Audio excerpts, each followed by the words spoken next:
The idea of a national divorce has surfaced again, and it's a good idea. It's been under consideration from some of us for at least 20 years. And here's the terms under which I think it is workable and salubrious.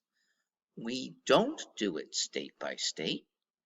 It's more micro, and it's by choice.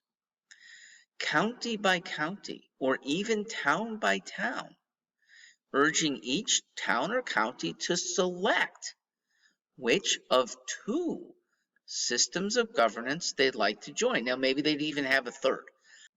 Two more large nations on the same continent can do fine. They can stay amicable, as we are with Canada now.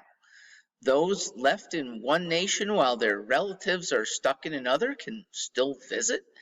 Parents can still stay in Fort Lauderdale while the kids are off in some more robust city. It's very doable and very fair if you go micro. There are very few things that need national transcendent geography.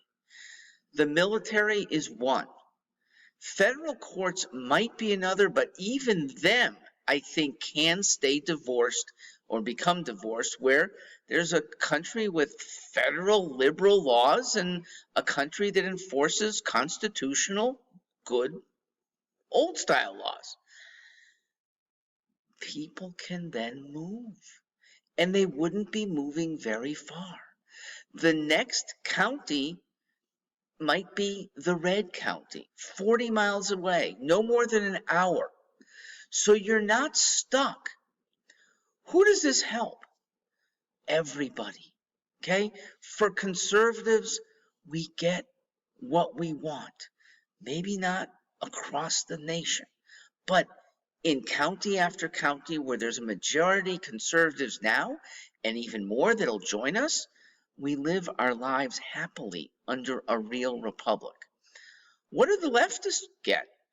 They get their currently decrepit cities, their warped sense of, to us, justice, and they get conservatives off their backs.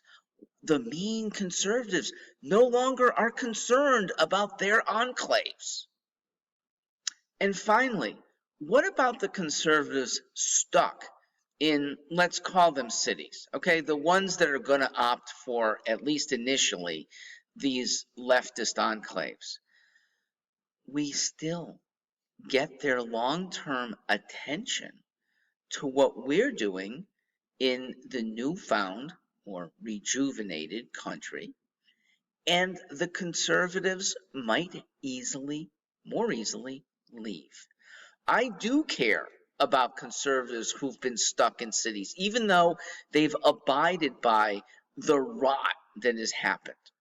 The one area that I would insist on federal, on our side, would be military installations, okay?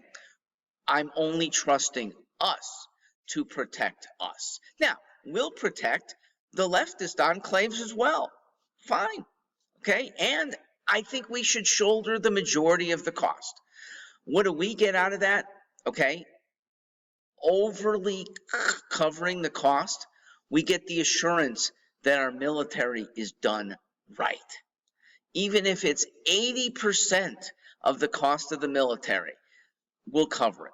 And the leftists will almost certainly agree, because they're not going to run our military installations in the first place. There are very few Weasley kids in Seattle and San Francisco that are going to shoulder a shoulder-fired SAM or fly a fighter jet. You're not going to see many kids steeped in the lore of schools in Providence, Rhode Island, in Oberlin, Ohio, in Burlington, Vermont, wanting to sign up for a robust military. Okay, so I think they'll cede that. We concede every other federal building. Okay, even the White House. Okay, we set up our own. What do conservatives lose? It's becoming less and less of a loss.